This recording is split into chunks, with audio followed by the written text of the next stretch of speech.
In this video, I'm going to share some shocking deals that I found in this year's SBF launch. Finding number one is that there are apparently good deals out there. If you think SBF are a bunch of low floor flats facing the dumpster that nobody wants, well, apparently there are hidden gems if you are willing to hunt for them. Take Bishan Ridges as an example. This project will be ready in 2026 and oh my god, forum flat still available for level 30, level 28, level 20, definitely worth to apply.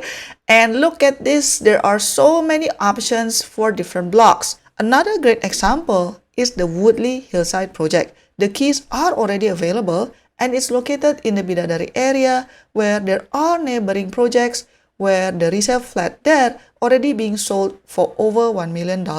Furthermore, Maristella High School is also in the proximity. When I search for a forum flat, you still have several options here and some of them are on high floors as well. Another hidden gem is, you know what? There's a forum flat SBF at Dawson Vista.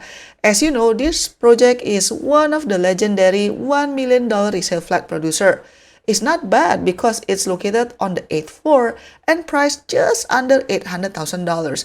I believe that if you buy it from the open market, it's already around $1 million already. So this SBF is generally a little bit cheaper than if you buy it from the open market. I'm not going to go through one by one, but basically, if you want to search for the SBF option more efficiently, select more filters on the top right and then use the map. Unfortunately, the way that the website is designed makes you have to click a lot. You need to select your race, the block, etc. instead of just showing relevant options in one go. Objectively, it is still not as user-friendly as Property Guru or 99.co, and I really hope HDB will improve this website in the near future. Finding number two is that there are super old flats. Another thing that I've noticed is apparently there are quite a lot of SBF that are really old, like with only 40 to 50 years balance left or something. Take this flat as an example. It's located at Toa Payoh North and it is within walking distance to the Bradel MRT station.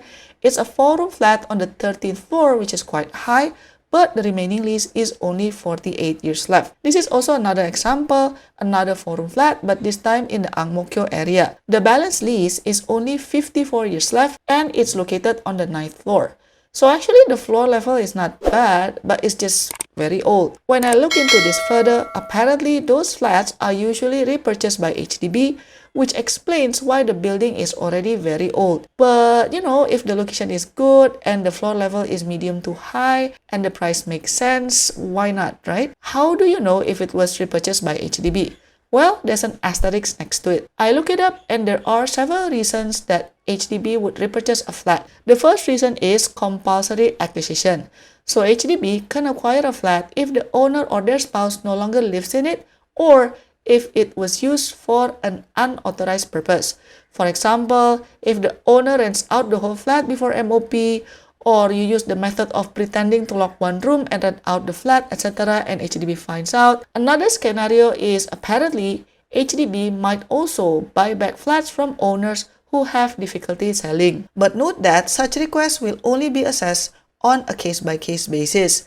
Criteria include whether the owner has fulfilled the MOP and owned the flat for at least 10 years, and the owner should have made genuine attempts to sell the flat as a reasonable asking price. There was one more thing that I was curious about, but I wasn't able to find a straightforward answer online. What if the flat owner passed away but has no family anymore? You know, on the news every now and then, you will see some sad stories about somebody passing alone in their flat and nobody knows about it for how many weeks, how many months. What if they really have no relatives at all and there's no will either?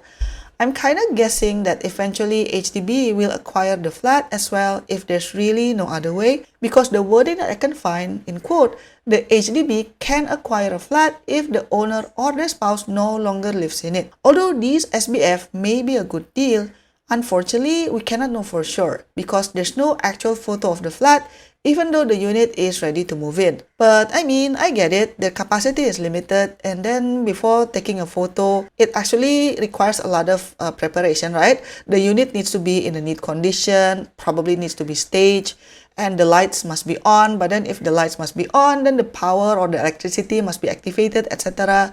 it's probably too much. But what I have noticed is that the prices for these older SBF is typically cheaper than if you buy a resale flat from the open market. So even though you don't get to see any actual pictures, hopefully the quote-unquote discounted prices will make up for it. If you really want to see the flat, at least you can see it from outside. Because on the website, HDB actually tells you what is the block number, what's the address, what the unit number. So at least probably you can try to look from outside. And finding number 3 is that apparently there are really so many balanced flats. I was really surprised with the fact that there are seriously so many balanced flats, even in popular areas such as Ang Mo Kio or Teluk Blangah. As you can see here, in Ang Mo Kio alone, there are 434 4-room flats. For comparison, Tanjung Ru Parkfront BTO has 464 4-room flats.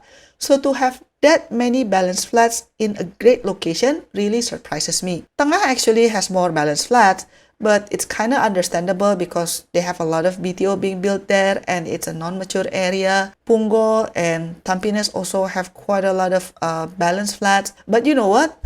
Looking at this data, it made me think, why do they reduce the SBF launch to only once a year then if there are so many balanced flats? Because it comes not only from cancelled or unsold BTO, right? But also from repurchased flats. I mean, there are so many young couples, families and singles who need affordable housing fast. If you see the online complaints in different forums, compiling the sales annually is probably the more efficient way for HDB to handle this. But I'm just questioning, is that really the best approach for Singaporeans though? Why not just make the sales available all year round, especially for completed units where the keys are already on hand? Why not HDB leverage their own flat portal website more? And you know what? If a house is left empty for way too long, the condition deteriorates faster.